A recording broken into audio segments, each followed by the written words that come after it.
Arnar, þá erum við hér samankomin í hádeginu á þriðjudegi að fylgjast með bikardrætti þar sem að þínir drengir í Stjörnunni fengu annarkvort Þór Akureyri eða Tindastóll. Hvernig líst þér á þennan drátt? Bara vel, þetta eru tvö félög sem ber svona svolítið töga til og það er bara gaman að mæta þeim á höllinni. Þú hafið ekki spilað við Þór Akureyri þessu ári en þið voruð í hörkuleik á móti núna í fyrri umferðinni og ég meina, það mætti kalla það bara sýnda við en ekki gefna. Við veitum ekki ennþá hverja við fáum, það verður bara komið ljós hvernig það fer en þetta eru bara bæði virkilega verðugir andstæðingar. Hvernig finnst þér uppgangur Stjörnunnar hafa verið svona síðustu vikur og 9 ári?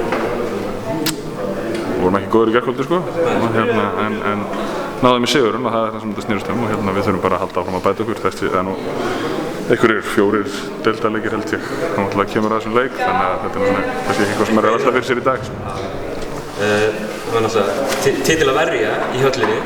Hvaða þýðingu hefur það fyrir félagið og þig? Þetta eru bara titilin sem við vilja keppa og vilja reyna að vinna og auðvitað hefur þetta bara mikla tilfinningu. Þetta er bara stór bikar og okkur langar mikið í það. Takk.